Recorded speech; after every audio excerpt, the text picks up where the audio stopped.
napakabuti ng Diyos. Pwede ba natin siya muling palakpakan? Hindi ko alam kung ano yung mararamdaman ko ngayong araw. Kanina sobrang iyak ako, pero inaaliw tayo ng Panginoon. Ano po? Kayo kasi, wag niyo ipahalatang kinakabahan kayo. Kaya medyo yung MC natin nag-e-enjoy kanina. Pero alam niyo po, napakabuti ng Diyos kasi talagang sa gawaing ito, marami siyang tinatawag. Alam niyo po, napakabuti ng Diyos kasi may mga tao na nagre-respond sa panawagan niya. Pwede ba natin muling palakpakan yung ating Diyos?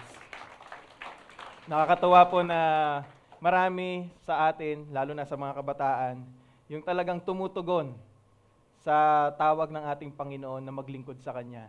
Kaya po ngayong hapon, muli balikan po natin yung atin pong topic for this month. Ayan. Sabi nga, nasa series tayo ng forgiveness.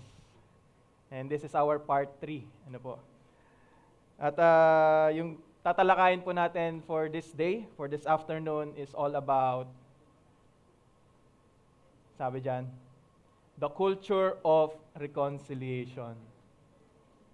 So sabi nyo nga po, reconciliation.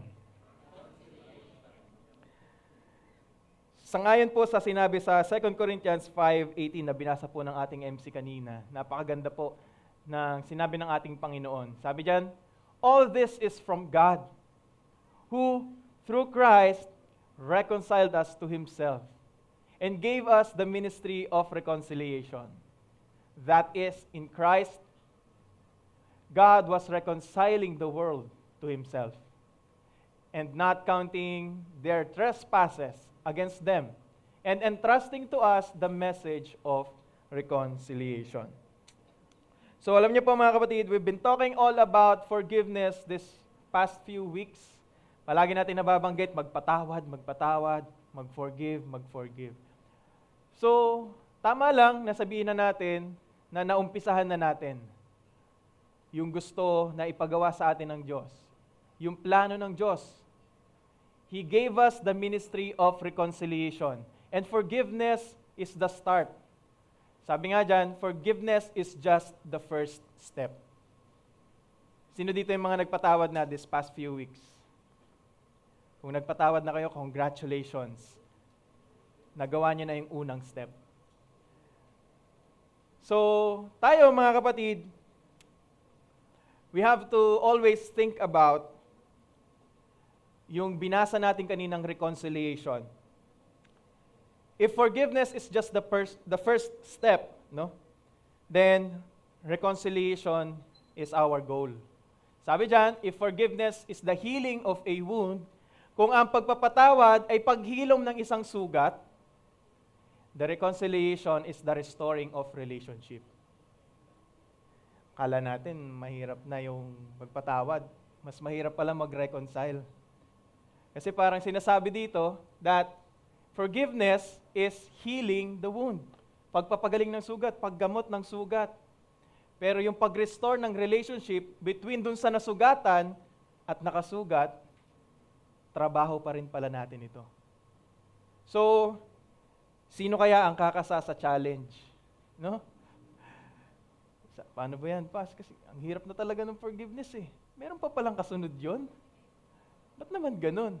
Well, yun po talaga yung gusto ng Diyos. Now, to tell you, forgiveness frees the heart. Pinapalaya nito yung puso. But reconciliation rebuilds the culture. The culture in the kingdom of God. In the kingdom of God, we are not just forgiven citizens. Ang bawat isa sa atin ay hindi lamang mga citizen na pinatawad lang ng Diyos. We are reconstructed people. Binuo tayo muli ng Diyos. Napakaganda ng illustration last time. No? Yung kintsugi. Alam niyo po ba yun? Sa Japan, there is an art in which yung mga fragile, like mga vases, pag nabasag sila, binubuo ulit. Tapos ginagamitan sila ng iba't ibang mga materials like gold, most common. Tapos kapag nabuo ito, mas maganda na yung itsura. Tapos mas mahal pa yung value. So imagine, if God reconstructed you in the same way, ginawa kanyang buo ulit at ginawa kanyang mas mataas na yung value. Why? Because you have been bought by the blood of Christ. On that cross, when He forgave your sins. Mga kapatid, hindi ka lang pinatawad ng ating Diyos sa pamamagitan ng pagpapapako ni Kristo doon sa krus, kundi para mailapit ka rin niya sa ating Diyos. Sabi nga, nire-reconcile. God was reconciling the world to Himself through Christ, in Christ. So mga kapatid, there's more than just the forgiveness of your sins.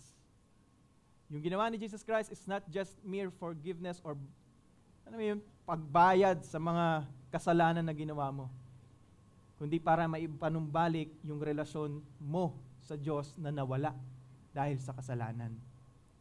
So, again, to tell you, in the kingdom of God, we are not just forgiven citizens, but we are reconstructed people carrying heaven's diplomacy into this broken world. So, I tell you mga kapatid, the kingdom truth. Forgiveness is personal. Sabi niyo nga, forgiveness is personal. Reconciliation builds kingdom culture. So in 2 Corinthians 5:18, it says here that all this is from God, who through Christ reconciled us to Himself and gave us the ministry of reconciliation. In this verse, Paul is reminding the church at Corinth that the new creation life is not private spirituality. Hindi pansarili, kundi divine assignment to restore kung ano yung sinira ng kasalanan. What sin has fractured, what sin has broken. So, this means that reconciliation para sa atin mga citizens of the kingdom of God, this is not optional. Iniisip ko talaga kung ilalagay ko dito, occupational, pero nakita ko yung word na vocation. Search nyo kung anong difference ng dalawa. Sabi dyan, it is not a personality type. It is the culture of heaven expressed on earth. So tayo pala mga kapatid, we do not add reconciliation to us, but we respond to it. Hindi tayo makasalanan, tapos na-reconcile tayo sa ating Diyos, tapos, yun na. Kundi may panawagan yung reconciliation. And in the process, there is transformation. So, again, to tell you, even you and I were sinners. God drafted us. God has chosen us to carry the terms of peace. Dala-dala natin yung kapayapaan. Dala-dala natin yung will ng Diyos na ma-reconcile lahat ng tao pabalik sa Kanya. Hindi lang tayo basta pinatawad ng Diyos, kundi meron tayong parte. Meron tayong dapat gampanan. Ang sarap malaman na talagang sa lahat ng kasalanan mo, pinatawad ka na ng Diyos. Kanina, naalala ko lahat ng kasalanan ko eh. Kaya hindi ko mapigilang umiyak. Pero alam nyo, ngayon nare-realize ko, ang laki ng ginawa ng Diyos para sa akin at maging para sa inyo. Pero ang tanong ngayon, ano ba yung pwede nating magawa para sa Kanya? What can we do after we have received forgiveness? What is God expecting from you and from me? Trabahuhin natin yung reconciliation. Maganda na nakapagpatawad ka na, naumpisahan mo na. Ituloy-tuloy lang natin. Then we can do the reconciliation. So, mga kapatid, point number 1 that I would like to share with you, ayaw pong lumipat. Yun. Sabi dyan, we don't just receive reconciliation. We carry it. The moment God has forgiven all your sins at napanumbalik yung dating relasyon mo sa Kanya, hindi ibig sabihin nun na natatapos na doon. Kundi sa araw-araw ng pamumuhay natin, dala-dala natin yan. At yan din yung pinopromote natin sa kapwa natin. Yan yung ipinapakita natin sa kanila. Yan yung pinapadama natin sa kanila. Kaya nga bilang mga citizens of the kingdom, nung sabihin ng hari natin, sa inyo ko binibigay, sa inyo ko iniaatang the ministry of reconciliation. Ipagpatuloy nyo yung sinimulan niya. Ipagpatuloy natin yung sinimulan ng ating Diyos. Kung paanong ikaw ay napanumbalik sa relasyon mo sa Kanya, dapat yung ibang tao na malayo sa Kanya, may panumbalik din natin. Pabalik sa Kanya. So, mga kapatid, the gospel does not end with you receiving peace from God. That reconciliation, that peace with Him.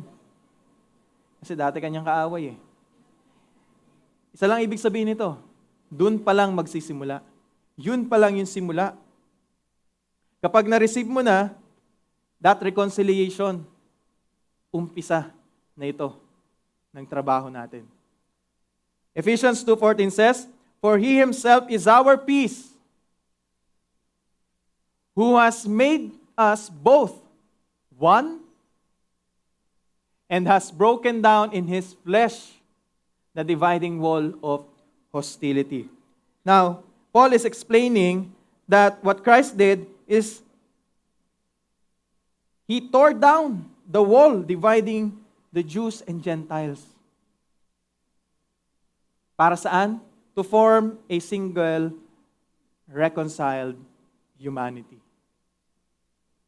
Kaya, regardless kung marami kayong pagkakaiba, regardless kung magkaiba kayo ng lahi, regardless kung ano man yung pinagkaiba niyong dalawa, trabaho nyo na makipag-reconcile. Trabaho nyo na i-reconcile din sila sa Diyos. Ipakita nyo sa kanila, how did God reconcile you to Him? And in that way, makikita rin nila, how can God reconcile them back to Him? So, mga kapatid, if Christ is our peace, then we become mobile carriers of God's peace. Kahit saan ka dapat magpunta, kung sinabi mong tinanggap mo na yung reconciliation, na-reconcile ka na sa Diyos, kahit saan ka magpunta, dala-dala mo yung reconciliation na yan. At yan, yung bagay na tinatrabaho mo. At dapat makita ng iba yan. Dapat maramdaman nila yan. Dapat evident yan sa atin. No? We know that our King, our Lord Jesus Christ, is a loving King. Naniniwala ba kayo na mapagmahal yung ating Panginoong Jesucristo? Naniniwala ba kayo na grabe siya magmahal? Naranasan nyo na ba yung pagmamahal niya? Huwag niyong ipagkait sa kapwa ninyo. Kung naranasan nyo yung pagmamahal ni Kristo, ibig sabihin lang yan, dahil totoo sa inyo, sa buhay ninyo na nangyari yon, naranasan ninyo, madali na yan na i-share sa kapwa ninyo. Madali na yan na sabihin sa kanila, grabe si Kristo magmahal. Madali na rin nilang mararamdaman sa inyo. Bakit? Kasi yung pagmamahal ni Kristo na ibinuhos sa puso ninyo, sa puso natin, yan din yung klase ng pagmamahal na iniutos niya na ibuhos natin para sa kapwa natin. Kung mahal nyo ang ating Panginoong Jesucristo, sundin nyo ang pinag-uutos niya. Sundin natin ang pinag-uutos niya. Kaya nga mga kapatid, hindi dapat tayo makontento that every time papasok tayo sa isang lugar or mapupunta tayo sa isang lugar, sa isang grupo, sa isang organization, tapos tayo yung mag-a-adjust sa kultura nila. Sa kultura na yung mundo yung nagdikta sa kanila. Na kapag ginawan ka ng masama, dapat gantihan mo. Na dapat itaas mo yung pride mo. Hindi, siya yung may kasalanan eh. Dapat siya yung lumapit, siya yung mag-sorry. Well, to tell you,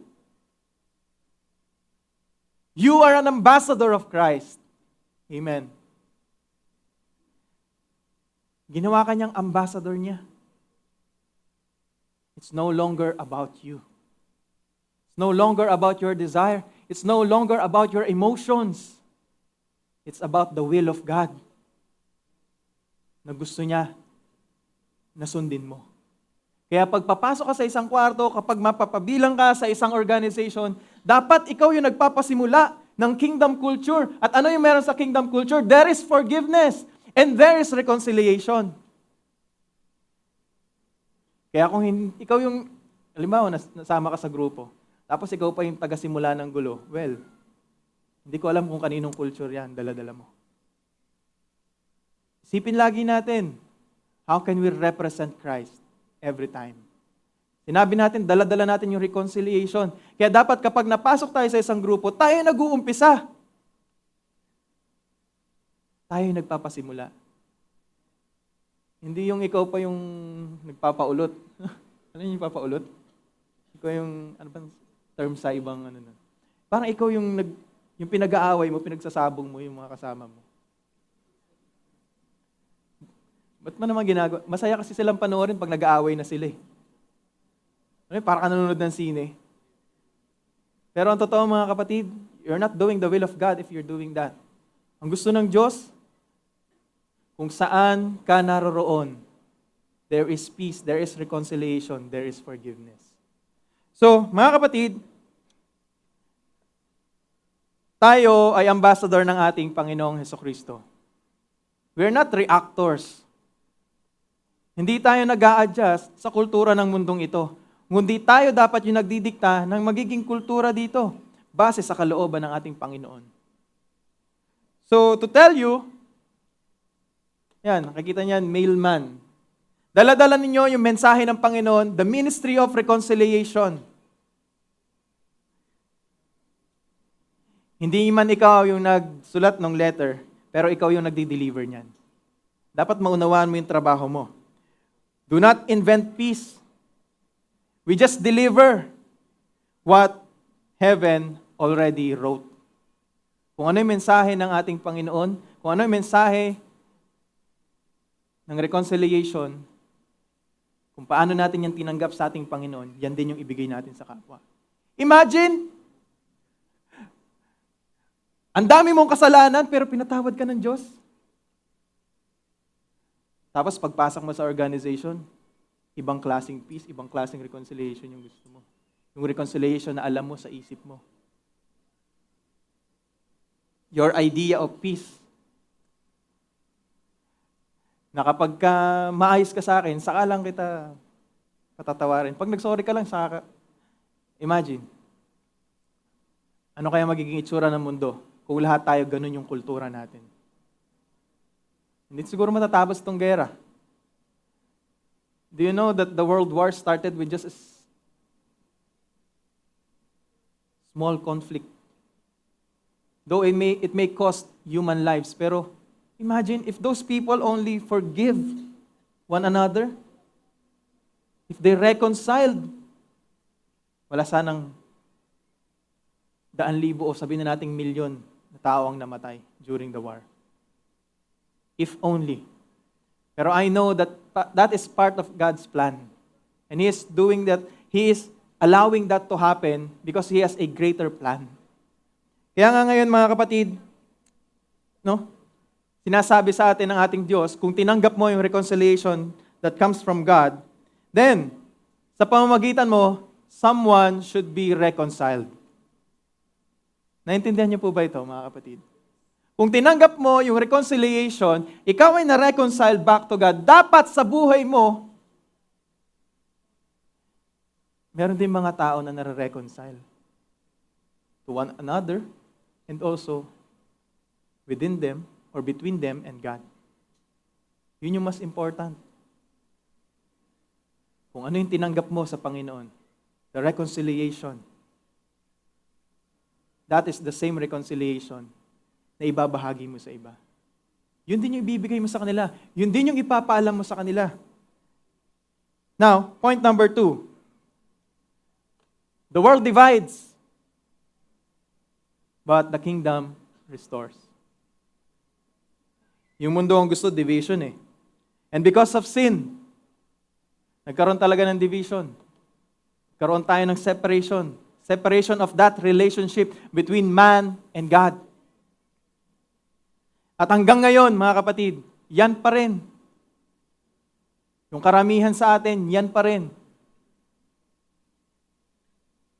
Nandyan pa rin tayo sa stage na yan. Pero, again, to tell you that the culture today was built on suspicion, factions,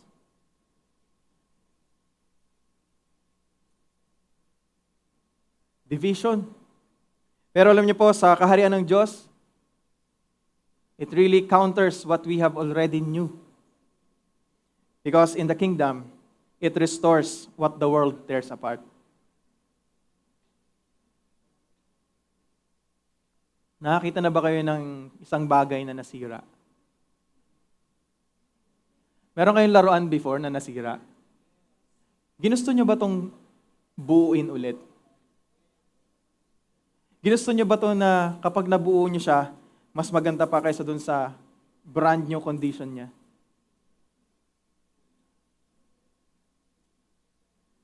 Yung tipong pag may gasgas na talagang ipapolish mo yan para mas maging makinis, mas magmukhang bago, makintab.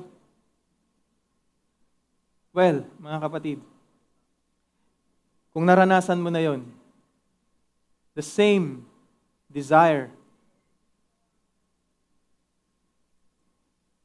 yun din yung desire ng Diyos dito sa mundo. He wants to restore this broken world. He wants to reconcile it to Himself, to restore it to its original state, original condition. Not corrupted by sin, not torn apart by sin. So, mga kapatid, in Colossians 1:19 to 20, sabi dyan, for in Him, all the fullness of God was pleased to dwell, and through Him, to reconcile to Himself all things, whether on earth or in heaven, making peace by the blood of His cross. Now, Paul is teaching us here, he is also telling us that the cross does not merely save individuals like you and me. Hindi lang yung basta iniligtas tayo, but it restores the entire created order pabalik sa Diyos. Binalik yung dating order, yung dating ayos. So again, the cross is heaven's peace treaty written in blood.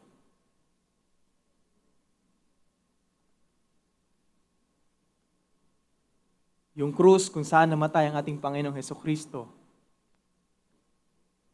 ito daw ay parang simbolo ng treaty.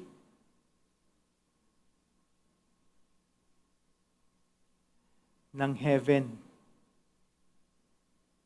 At ang lagda at ang sulat nito, ang ginamit, ang dugo ng ating Panginoong Hesukristo.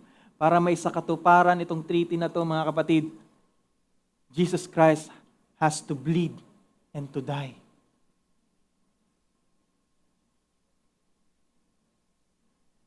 Can you imagine how powerful the blood of Christ is?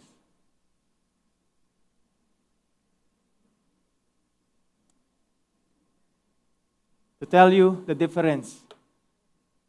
The world, they build tribes. Tribo. Pero the cross, it builds family. Na-restore yung dating relasyon mo. Relasyon ko sa Diyos. The world cancels, but the cross restores. Kalimutan mo na yan. Huwag mong tulungan yan. Huwag mo nang pansinin yan. Pero yung cross, talagang pinagbabati pa kayo. Pinagre-reconcile kayo. Pinagkakasundo kayo. Binabalik yung dating relationship nyo na nawala. The world separates. The cross reconciles. Imagine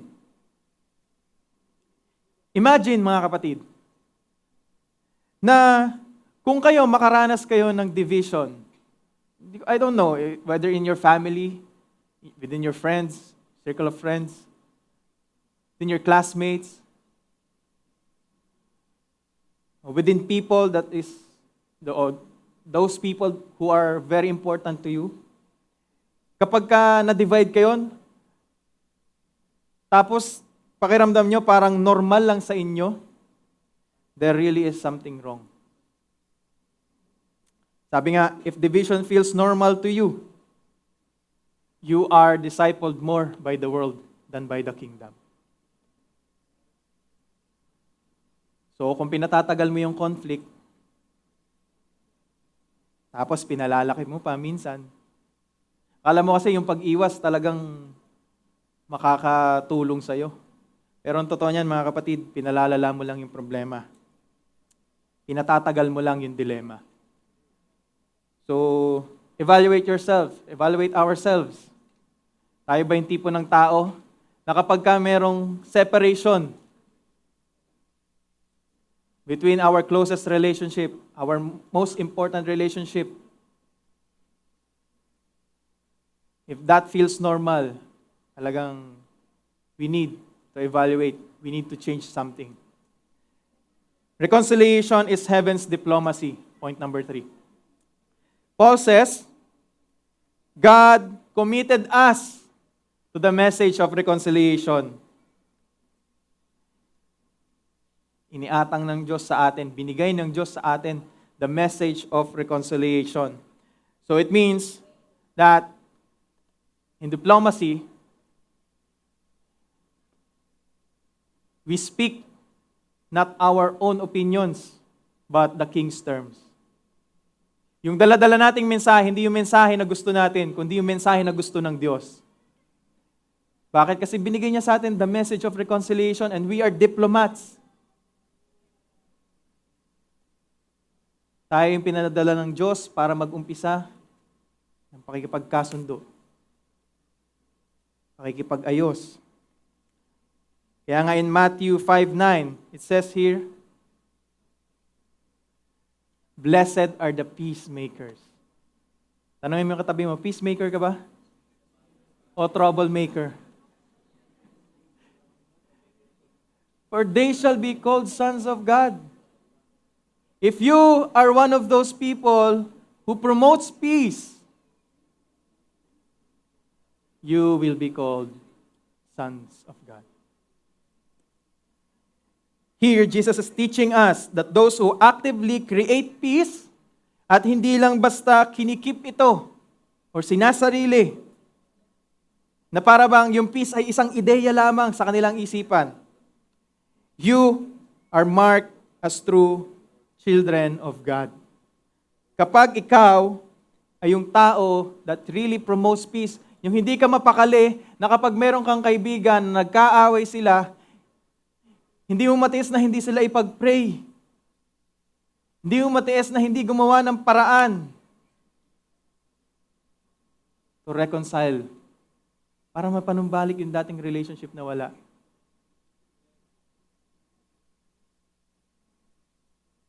Again, to tell you, the reconciliation is not peacekeeping. It is peacemaking. Hindi mo gagawin to kapag ramdam mo na meron ng peace. Kundi kahit wala, gagawa ka ng way para magkaroon ng peace. Magkaroon ng reconciliation. Kaya nga this really is initiative to eh. Initiative ng ating Panginoon, sinusundan natin. Ginaganap natin. Now, you and I, as kingdom ambassadors, we don't negotiate out of fear, but we confront. Parang palaaway pala dapat tayo mga kingdom ambassadors. No, we confront with mercy. We confront with truth. And we confront with love. Kasi yung reconciliation, that peace, hindi siya yung reactive eh. Hindi siya yung passive. Alam niyo yun? This is active. Kumikilos. Nangunguna. Nag-uumpisa. So, you confront those people in whom you have conflict with. Kung meron kayong hindi pagkakaunawaan, you confront them. But not confront them na parang, eto yung mercy. Eto yung truth. Eto yung love. Hindi ganun, You confront them. Yakapin mo sila. Show them kindness. Pray for them. Huwag yung sarcastic. Alam niyo po, for most of us, hindi natin naunawaan yung trabahong binigay sa atin ng Diyos.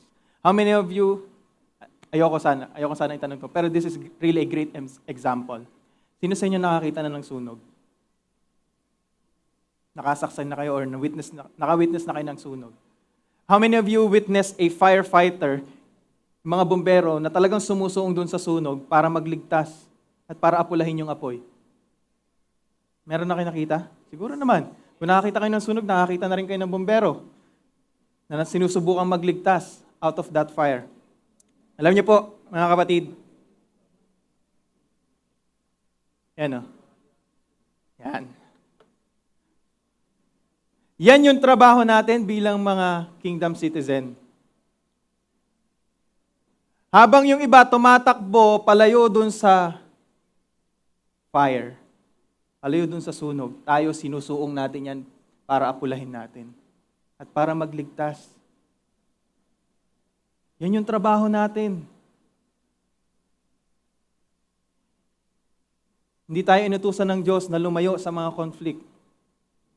Well, kung kaya mong umiwas, mas maganda.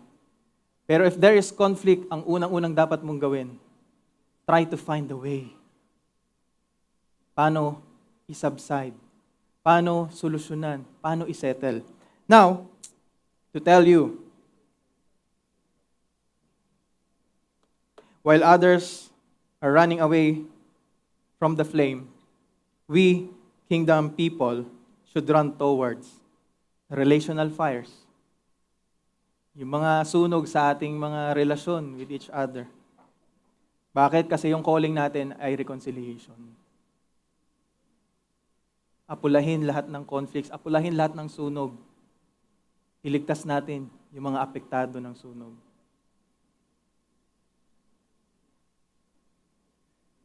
Every conflict you avoid is a kingdom assignment you delay. So every time na lalayo ka, every time na i-avoid mo yung conflict, and you will not act with love, dinidelay mo yung gusto ng Diyos na mangyari dito. Yung binigay niya na assignment sa'yo. So tanungin mo yung sarili mo, ako ba yung tipo ng tao na sumusuong sa sunog? O ako yung tipo ng tao na lumalayo dito? And much worse, ako ba yung tipo ng tao na nag-uumpisa ng sunog? We need to evaluate ourselves. Hindi ko po sinasabing ligtas ako dito. Kaya nga po masakit to eh. Pati ako tinatamaan dito eh. Pero napakabuti ng Diyos kasi may mga paalala siyang ganito. Otherwise, kung walang paalala ang Diyos na ganito, malamang sa malamang, yung mga kaibigan nyo, disposable. Pag nagkasira kayo, nagkaroon kayo ng conflict, wala na, talo-talo na, friendship over. Tapos ang boxing. Hanap ka na ng panibagong kaibigan. Paglipat mo, paghanap mo ng panibagong kaibigan, ganun na naman. Pag nagkamali siya at nasaktan ka niya, friendship over na naman. Well, iisa-isahin mo ba lahat ng 8 billion people in the world? Subukan mo silang kaibiganin, tapos same principle you apply, same message you carry, will that make a difference? I don't think so. Sabi nga, we ambassadors don't carry offense. We carry the assignment. Hindi natin dala-dala yung pagganti. Yung offense, mga kapatid. Yung assignment of reconciliation, yung dala-dala natin. Kaya sinasabi sa atin ng ating Diyos na hindi natin pwedeng dalahin yung dalawang bagay na yon. Yung offense at yung message of reconciliation, the assignment. It's only one. Pumili ka ng isa. Alin doon yung pipiliin mo? Alin doon yung dadalhin mo? Because you cannot carry offense and carry the assignment, the message of reconciliation at the same time. You must drop one. Anong pipiliin mo? Gumante o makipag-reconcile? James 1:19-20 says, "Know this, my beloved brothers. Let every person be quick to hear, slow to speak, slow to anger. For the anger of man does not produce the righteousness of God." So our anger, our emotion, specifically our anger, does not reproduce or does not produce the righteousness of God.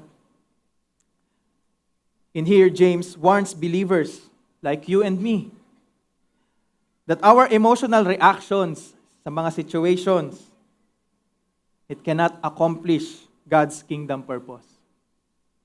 Kaya nga kailangan mong kalimutan bilang ambassador ng Diyos, bilang carrier of the message of reconciliation, it's no longer your personal emotions that matters. It's the will of God. That very message that you're carrying, that is what matters. Otherwise, para kang mailman, na nung tinanggap mo yung sulat, tapos pagdating mo dun sa address ng pagbibigyan mo, pinalitan mo yung sulat. Instead na babatiin niya ng happy birthday, sasabihin mo, sana mawala ka na lang. Sana hindi masaya yung birthday mo. Sana hindi masaya yung gising mo. Sana maging pangit yung araw mo. Well, mga kapatid, alam natin may violation pag ginawa natin yun. So every message na dinidelay mo or pinapalitan mo,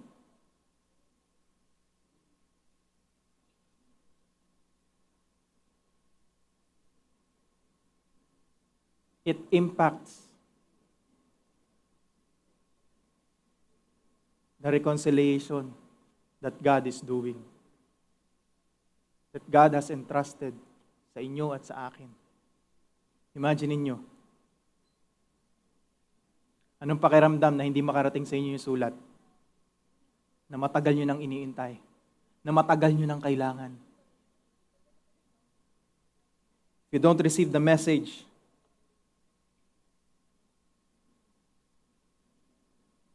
what will happen to you? What will happen to those people? You see, you cannot carry both offense and the assignment. Offense is the weight that slows the ambassadors.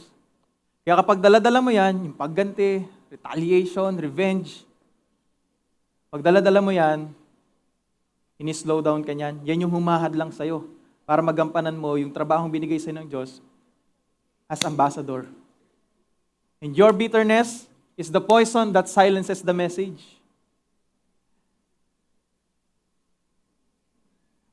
Our bitterness is the poison that silences the message of God. That message that is so powerful. Payag ba kayo na ma-silence lang yan ng ating bitterness, ng ating refusal to forgive and to reconcile? Well, para mo sinasabing walang kwenta yung ginawa ni Cristo doon sa krus kung gagawin mo yun. So, mga kapatid, in the kingdom, our maturity bilang kingdom citizens, bilang ambassadors, bilang representative ni Christ, our maturity is not measured by how gifted we are but by how quickly we release offense. Alam nyo, kahit na kayo, you have this so many gifts na binigay sa inyo ng Diyos. You can speak tongues. Pag nananalangin ka, talagang nandyan, may mga miracles na nangyayari. Even if you can do all these things, kung walang pagmamahal sa puso mo, walang kwenta. Kung marunong ka magmahal, marunong ka magpatawad, marunong ka mag-reconcile, marunong kang bitawan yung mga personal grudges mo, your emotions,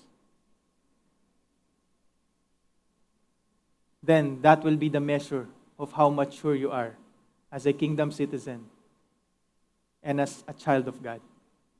So, mga kapatid, always remember that Christians who are resentful, mapagtanim, no? Mapuutin, sila yung mga tipo ng Kristiyano na nakalimutan nila yung gospel na pinipreach nila. That very message that they are sending.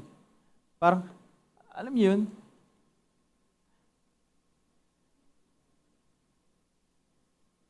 Parang may memory gap.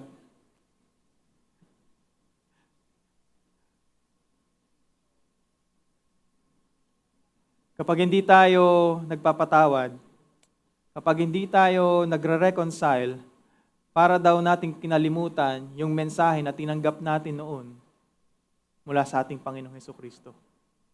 Na siyang ibinibigay din natin, sinusubukan nating ipaalam sa lahat ng tao dito sa mundo. So everything comes to waste when you do that. When you resent, when you still resent people. Again, if offense lives in you, then reconciliation cannot follow through. Kung hanggang ngayon nasa isip niyo pa rin yung pagganti, pag-retaliate, paggawa ng hindi maganda sa kapwa ninyo, na nakagawa ng mali sa inyo, or kahit hindi nakagawa ng mali sa inyo.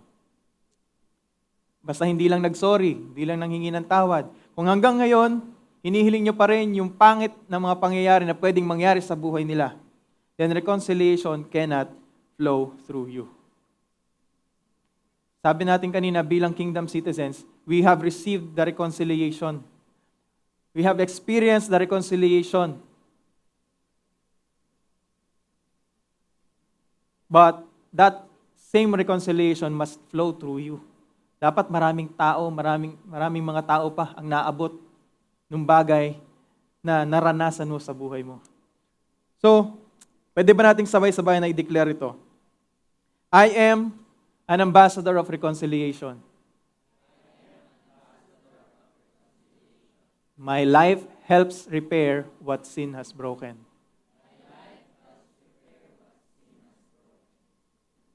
Sana sabihin natin ito, no? Hanggang yung spirit natin talagang tuluyang mag-agree. Na hindi lang ito natin binasa dahil pinabasa lang ng speaker, ng pastor, kundi talagang ipamuhay natin ito. Hanggang sa ito na yung maging desire natin, that every time na haharap tayo sa tao, haharap tayo bilang ambassador ni Christ. At ang dala-dala natin is reconciliation. We have already done the first step. Konting push pa, mga kapatid. Konting tulak pa. Let's together tell the world about God's message. That He is reconciling everything to Himself in Jesus Christ. Through Jesus Christ. Let's say this until our spirit agrees with this. Let's say this until our heart obeys this. And let's say this until reconciliation becomes our reflex. Ibig sabihin, normal na yan yung ating priority. Na hindi na lang tayo napipilitan or hindi na lang siya dahil may nagtitrigger dyan. Kundi automatically, it becomes our response. At hindi na struggle. Kasi hanggang ngayon, marami sa atin, alam ko, at alam din ninyo, struggle pa rin natin yan. Ang hirap ma-restore yung relationship na nagkalamat na. Pero hey, you were also a broken man, broken woman before, but Christ reconstructed you. Binuo ka ulit, ni-restore ka ulit ng ating Diyos, ng ating Panginoong Jesucristo. If God can do it to you, He can also do it to other people. And He can use you. Willing ka bang magpagamit sa Diyos? That through you, people will be reconciled to one another and to Christ, to our God. Willing ka ba? Willing ka ba?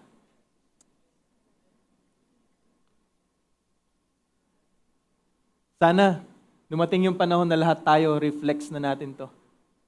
Yung kahit unconsciously, ito yung laging lumalabas sa bibig natin, ito yung laging naiisip natin, at ito yung talagang laman ng puso natin. Even with our actions, ito yung makikita. So mga kapatid, meron ako ditong 3 applications na niready para sa inyo. So, sino dito yung makakasa sa challenge ng ating Panginoon to carry the message of reconciliation? Sino po ba dito yung kakasa? Hallelujah. Pwede ba natin palakpakan muli ang ating Diyos? Application. Number 1, initiate a conversation with someone you are distant from.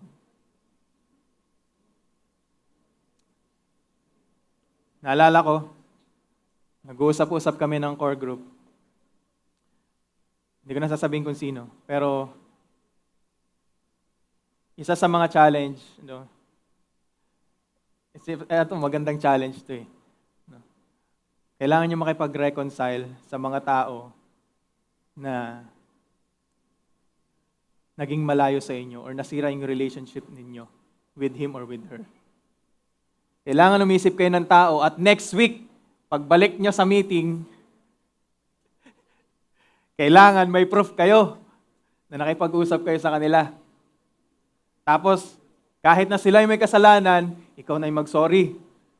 Regardless kung ano yung reply nila, tanggapin mo. Alam niyo po, to my amazement, alam niyo, napakabait talaga ng Diyos. Marami sa amin, afterwards, we feel so, alam niyo, sobrang light, sobrang overwhelmed. Why? Because, sino ba mag-aakala na yung dating relasyon na nasira na, yung dating relasyon na alam nating nagkalamat na, yung mga dating kasama natin or kilala natin, na gumawa ng masama sa atin, may chance pa pala nating mapatawad. At may chance pa pala na makipag-usap tayo sa kanila. May chance pa pala na ma-restore yung relationship na nawala because of that conflict. Alam niyo po, meron sa amin, hindi ko na sasabihin kung sino, ang tagal na nilang nagkaroon ng conflict.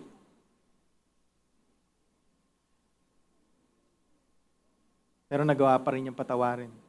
With the grace of God, meron pa, pumunta pa sa presinto para lang makipag-reconcile doon sa taong nakasira niya.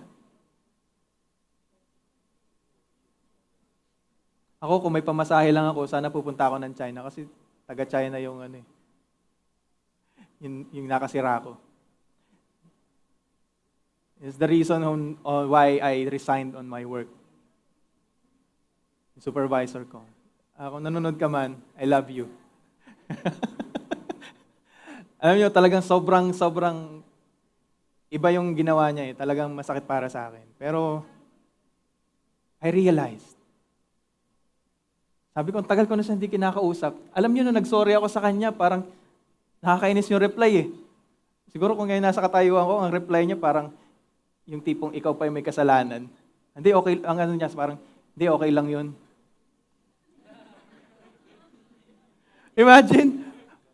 Imagine!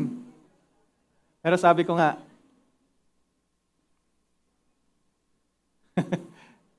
Sa tinagal-tagal ng panahon, I have carried this burden.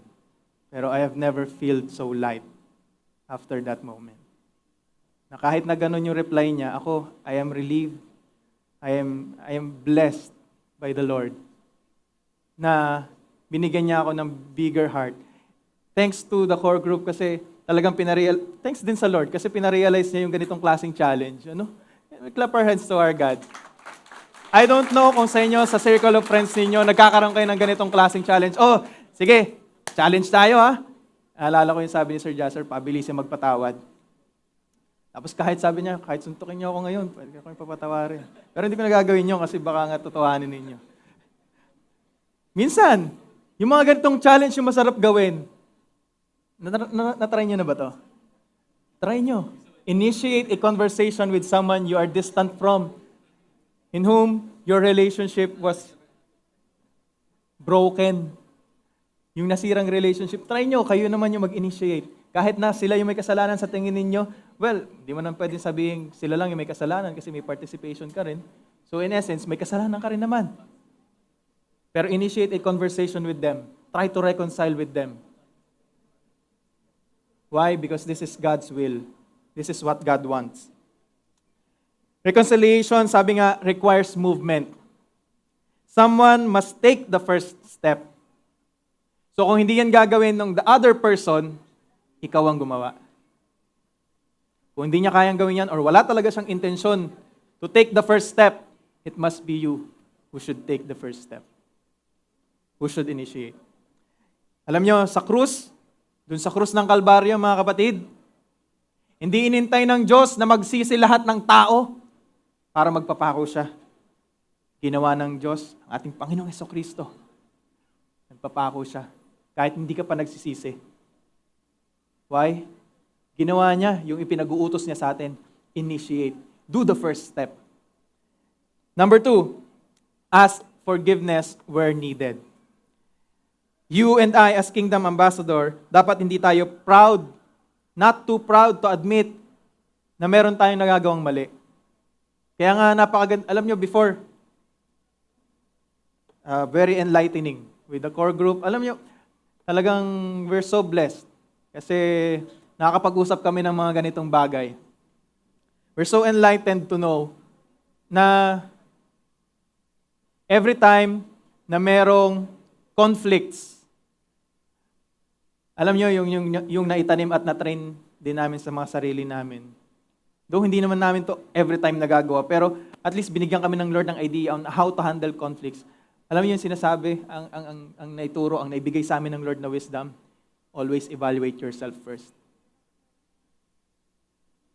Ano yung nagawa mo na nag-trigger kung bakit nag-umpisa yung conflict? Kasi madali nga namang manisi, madali magturo. Pero how about the 3 fingers that is pointing towards you? Minsan, mas madaling makita kung ano yung nasa unan mo kaysa yung nasa sarili mo. Kaya nga, mas maganda mga kapatid, this time, every time that there is conflict, evaluate yourself, evaluate your heart. Ano ba yung nagawa mo? Bakit nag-lead sa ganong klaseng sitwasyon? Palagi mong tingnan, ano yung pwede mong magawa, ano yung pwede mong baguhin, ano yung pwede mong ayusin. So that there will be no more conflicts in the future. Even with the same person. Kahit sa parehas na tao na nakasira mo o hindi mo nakasundo. Healing begins where humility speaks. Tinuruan tayo ng ating Panginoon na magpakumbaba, pakababa. Take that first step, even though hindi mo kasalanan, at lalo na kapag kasalanan mo naman talaga. Ask forgiveness where it is needed. Number 3, become a bridge, not a barrier. Tayo bilang mga kingdom citizens, ang sinasabi sa atin ng Diyos, maging tulay at hindi maging harang. Kaya tanungin mo yung sarili mo, am I helping people to see Jesus? Or am I helping them to see my wounds? Am I drawing people together or pushing them apart? Alam niyo po, God is so good. Look at this picture. May nare-realize na ba kayo dyan? Medyo malabo, pero pala yung iba na kasi, ano ba yan? Bridge po yan, bridge. Tulay. Look at the gap in between.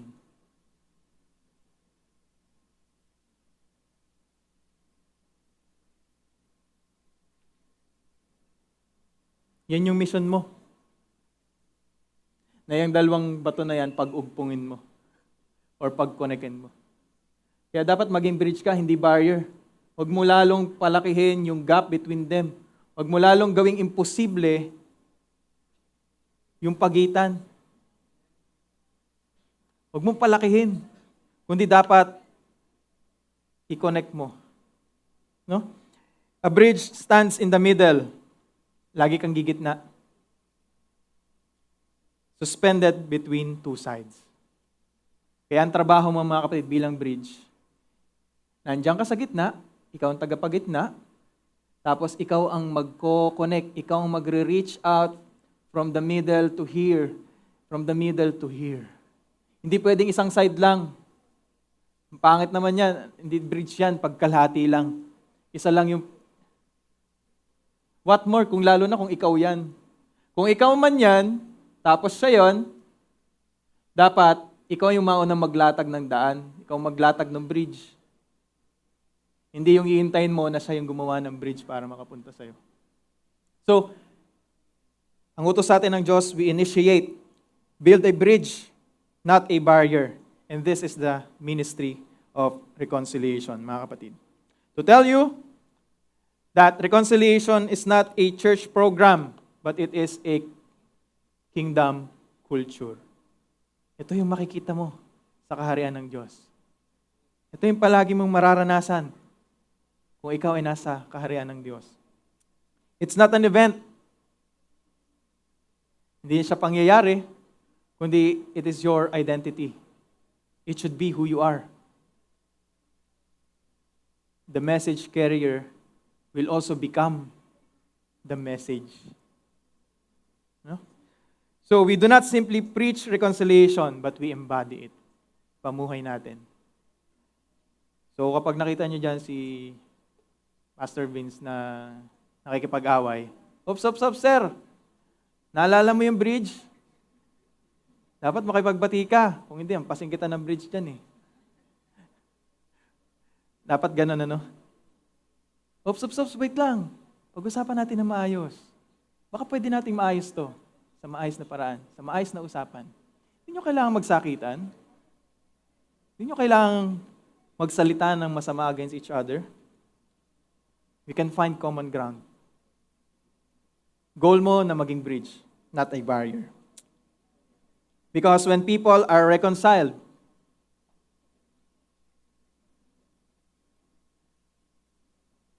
heaven becomes visible, even here on earth.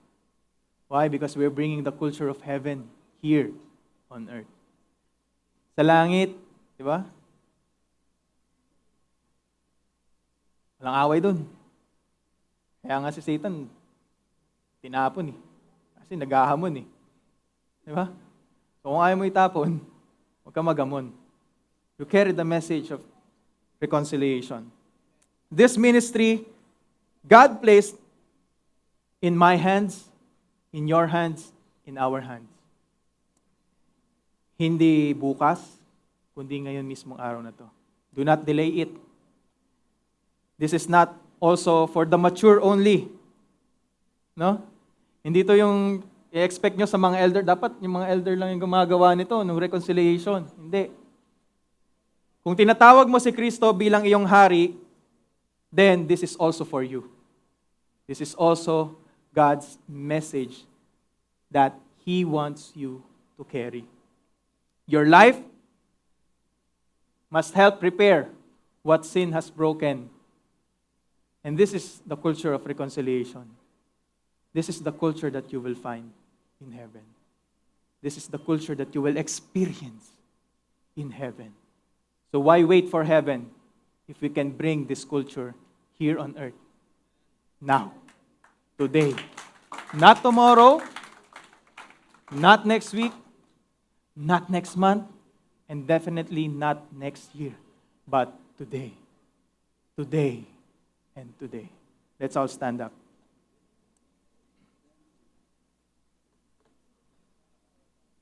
Patawarin niyo na po ako kung overtime ako.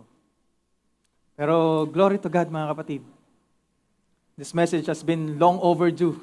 Napakatagal na nito, mga kapatid, na gustong ipaalam sa atin ng ating Diyos. Pero now that we have received this, God is expecting that this message will be passed on through you. Let's pray. Hallelujah. Yes, Lord God, we praise you, glorify you. We lift your name, Lord. This afternoon, Lord, maraming salamat dahil we have this opportunity to study your word. Lord, thank you for the wisdom. Thank you, Lord God, for the knowledge, Lord God. Thank you for everything, Lord, that you have taught us this afternoon. The things that you have revealed to us. Your message of reconciliation, Lord. A very powerful message, Lord. A message that pursues healing, Lord. Healing the broken relationships. Healing broken people, Lord God. And maraming salamat aming Diyos dahil natagpuan namin ito, natanggap namin ito, naranasan namin ito. At sa ganung paraan din aming Panginoon, gamitin mo po ang bawat isa na maging instrument kami, Lord God, for other people also to be reconciled back to you. O aming Diyos, hindi kami karapat-dapat dahil kami itinuring mo. Or kung ituring kami, Lord God, noon ay mga kaaway mo. Pero minahal mo kami. You made us citizens of your kingdom. You even made us your ambassadors, your representative. And most importantly, tinuring mo kami bilang pamilya mo. O aming Diyos, tunay nga nakahanga-hanga ang iyong sukdulang biyaya. Tunay, Lord God, na napakabuti mo. Hindi nagkamali, Lord God, ang mga awitin upang ihayag, Lord God, kung gaano ka kadakila sa bawat isa sa amin. Make us remember, Lord God, the moment that we are wondering, nung kami, Lord God, ay malayo pa sa iyo. Wala ka pa sa buhay namin. Hindi ka pa namin tinatanggap. Help us, Lord, to reminisce and not to go back to it, Lord, but to remember, Lord, kung paano mo kami ni-rescue sa kalagayan namin na yun. That from a sinner, Lord, to your Son, to your children, Lord, you have invited us to be part of your royal family. At Lord, hindi na namin nanaising mawala pa sa piling mo.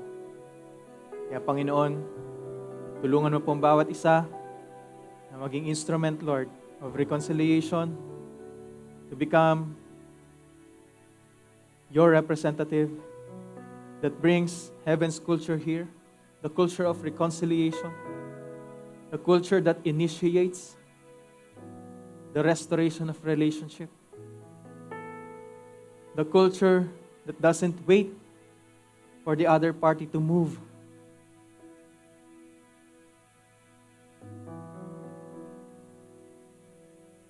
The culture that starts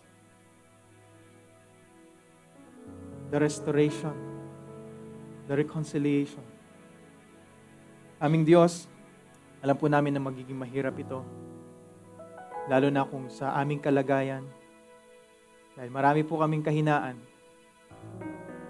Sometimes we are being overwhelmed by our emotions. But Lord, help us to control this. And to channel this, Lord God, para maihatid namin effectively yung inyo pong message sa bawat isa. Lord God, turuan mo po kami, Lord God, to think of others more and less of ourselves.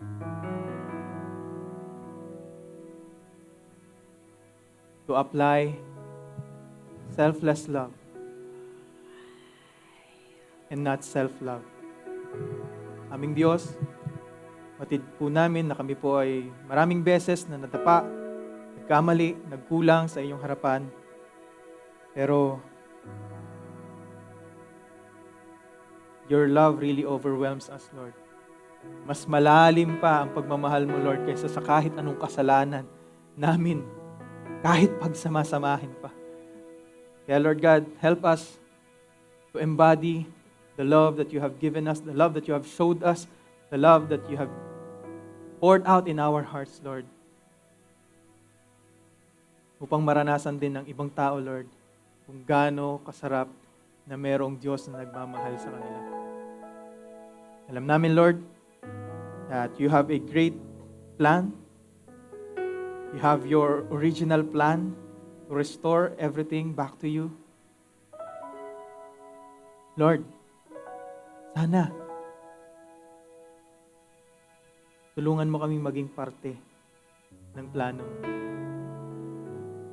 Kita mo sa amin, Lord God, pakita mo kung paano kami makakatulong. Sa anong paraan kami, Lord God, makakapag-partake. Sa anong paraan kami, Lord God,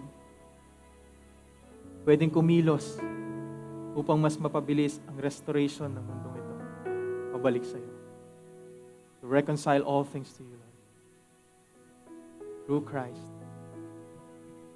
our Lord, our King. Maraming salamat po aming Diyos sa patuloy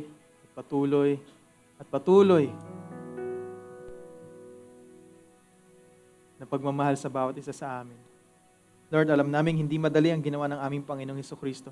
Wala siyang kasalanan.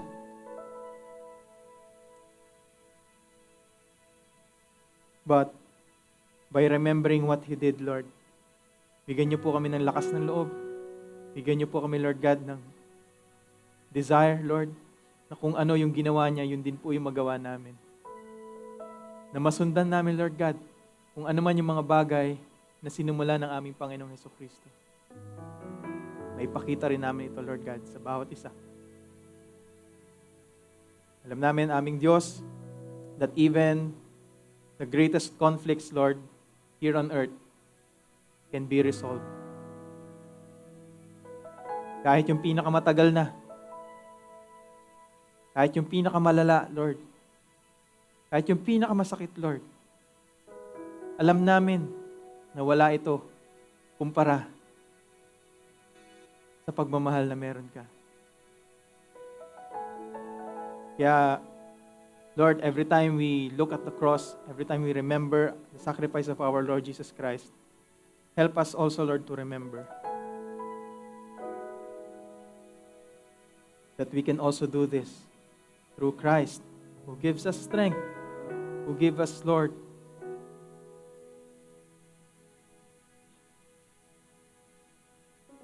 everything that we need to fulfill our assignment.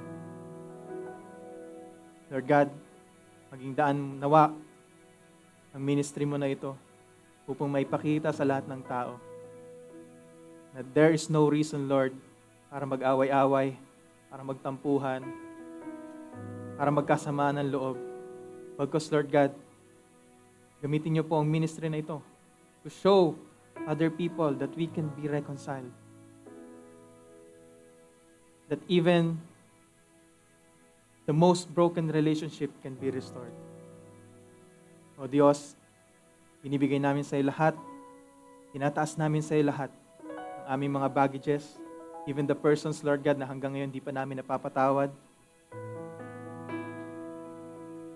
Patawarin niyo po sila. At patawarin niyo rin po kami, Panginoon, sa lahat ng aming pagkakamali sa iyo at maging sa kanila. We believe, Lord, that if we cannot forgive other people, we will not also be forgiven. But, nawa, Panginoon, ang forgiveness na ito ay hindi namin magawa dahil lamang natatakot kami na hindi mo kami patawarin, kundi magawa namin ito out of love, Lord God. The same way that Jesus Christ did for us. Lord, purihin ka, sambahin ka. Tinataas ka namin, pinapupurihan ka namin, pinararangalan ka namin, dinadakila ka namin at niluluwalhati aming Diyos. Aming Hari, Panginoong Hesukristo. po ang aming sama't panalangin. Sa napakatamis mong pangalan, walang iba kundi ang aming Panginoong Hesukristo. Purihin ka. Amen. Amen.